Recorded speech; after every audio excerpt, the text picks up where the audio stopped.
Hi, my name is Antuan Hawkins, and I'm with the Greensboro Public Library. Have you ever heard about 3D printing and wanted to learn how to do it but didn't know where to start? Well, I would like to share with you an app that you can use, and it's free and it's very easy, user friendly, but you can use this app to start 3D printing. And so what you would do is you would go to www.tinkercad.com. That's www.tinkercad.com. So once you go to that website, this is what you'll see here. And as you see, the website or the 3D design worksite can actually be used for electronics, coding, and 3D printing. And what we'll do with this site is basically create a digital model. And from that digital model, we'll be able to use that to upload and use it to do 3D printing. And you could 3D print something very, very small, as small as a keychain, or something actually as big as a house. They're actually printing 3D houses now. But I just wanted to show you a few things about it. So once you go to this website, you will go to the upper right hand corner and click join now. And once you click join now, you will click here. And if it's a personal account, you can click there. And as you see, you can use your Google login to do that. Or if you want to sign up with another email that's outside of Google, you can do that as well. So once you do that, you are able to log in. And I will get logged in just a moment.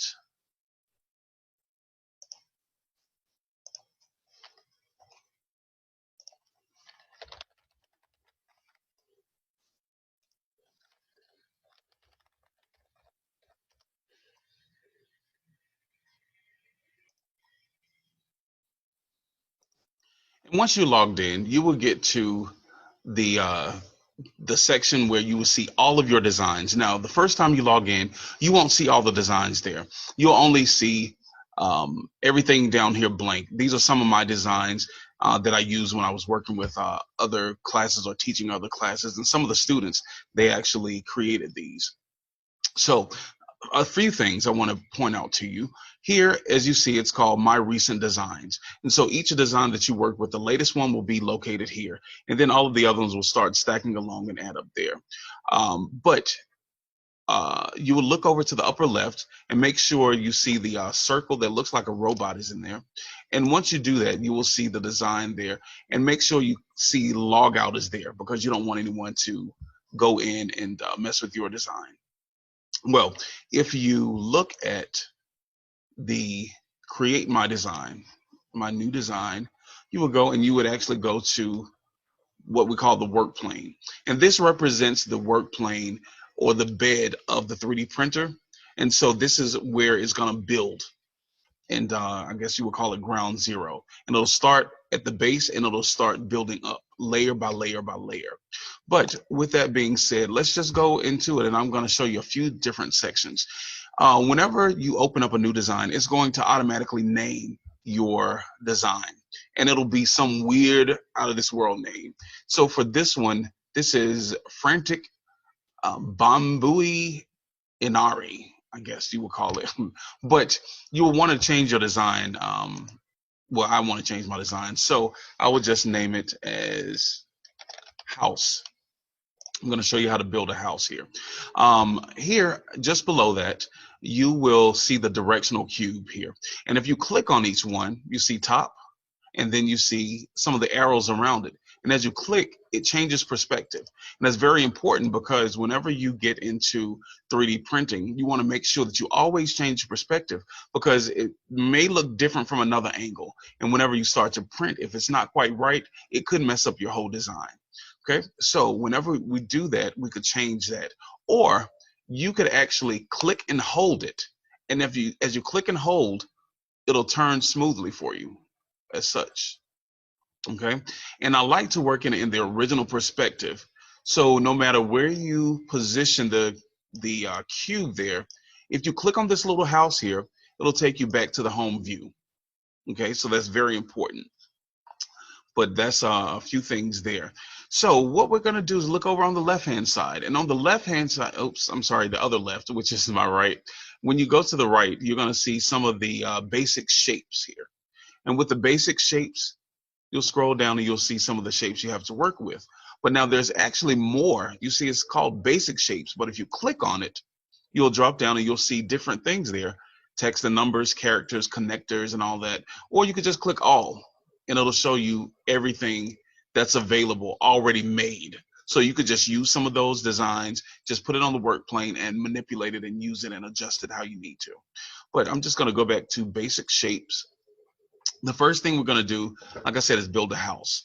So if we want to build a house, a simple house, the first shape I'm going to use is called a box. So we're going to click it, hold it, and drag it over to the work plane. And as we do, we see a box there. Okay. And if we want to change perspective, we can see what it looks like on the work plane. So very neat, huh?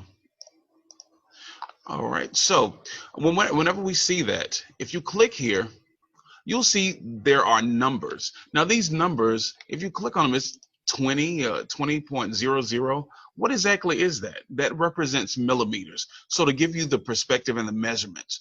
But I'm more comfortable with inches. So what we'll do is we'll go down to the bottom here, to the bottom right, and on the bottom right, we'll see where it says Edit Grid and Snap Grid. If we click on Edit Grid, we'll click and open up the menu here, and where you see units, click on inches. Now, if you click on bricks, it's going to look like Lego blocks, but let's just do inches. And this here represents the size of the work plane, the blue grid. So even though it's 7.87, each 3D printer has different measurements. So for ours, the smallest one, it has a 6x6 measurement for that grid. But you don't have to worry about changing it just for the sake of this example. So I'm just going to use that and click Update Grid. And so now if you click on the small white squares, you'll see it's changed to inches. But now what if we want to change the inches to 1 inch by 1 inch by 1 inch cube? So we just click that little white square, then click on that number and put 1.0 and press enter, and it changes it to 1 inch. We do the same for there, and that's 1 inch. But now how do we know the height? Well, if you look there, it kind of shows you that in the middle on the top there's a white square. So if we click on it, it'll show you that there's a black arrow there that's pointing from the bottom of the cube to the top of the cube. So it'll show you that that's what measures the height. So we're going to change that to 1 as well. See, so far so good. All right, so now we have a little house, or actually the bottom of a house. Now we need the top, the roof. So over here we can actually get a roof. So we do the same thing. We click, hold, and drag to the work plane here. So we put it right beside it. Now, if we want to have a house, we could have it the same measurements, 1 inch by 1 inch on the base part of the roof. So let's make sure we do that. And actually, let's have a little overhang for the house. So instead of 1 inch, let's do 1.25. So let's say 1.25 there and 1.25 there. Okay. So we have it there. But now how do we lift it to the top? Because as you see, if we drag it over, it'll be on top of or in the middle of that cube. So in order to lift it up, you'll see something that looks like a cone, a black cone, or some would say a black triangle pointing up. So in order to lift it, we have to click it and hold it and then drag it up. And as you see, as it's going up, you'll see the measurements go up, and it's starting from the base and pointing up. And it's showing you how high it is off of the work plane. So we know that it is 1 inch high. So we want to make sure that's 1 inch high. And as it says 1 inch, then it's good to slide it over and position it on top of the base of the house. Okay. All right, it looks like it's a little off. Let's look at different perspectives. So in order to change the perspective, we want to go over to the left and click on the directional cube. Oh, we see it's off. It is. So let's see. If we want to change it some more, let's go to the bottom and see what it looks like on the bottom. You see it's very off. So in order to change it, let's go back to the original perspective. And as you see, it goes from one side to the other, and it doesn't quite go to the middle. Looks like it's fine there. We go on the bottom, see it's still not right. And as we try to adjust it, it kind of skips over. It doesn't go over smoothly to position it in the middle. So in order to change that, to make it a little more smooth, what we'll do is we'll go down to the right hand corner. You'll see where it says snap grid. So click it where it says 1/8 of an inch. We're going to click that and go to where it says 1/64. You could do turn the snap grid off, which means it's just going to glide smoothly. But you could actually use your keyboard to position and move some of the shapes. And with that, if it's on 1/64th, then it'll actually do little tiny movements. But if you have the snap grid off, it won't do any movement with the keyboard. So in order to do that, if you see it now, it slides smoothly. Okay. But one good thing that I like about this as well is that as you lift it off the ground, it gives you a perspective to show you that it's not on the work plane. By having a shadow, you see where that shadow is here? That means that that shape is off the work plane. So in order to look at it, let's change perspective again and see, okay, so it looks good down there. And going back to the original perspective. Good. So now here's the thing. We know that there are two shapes there.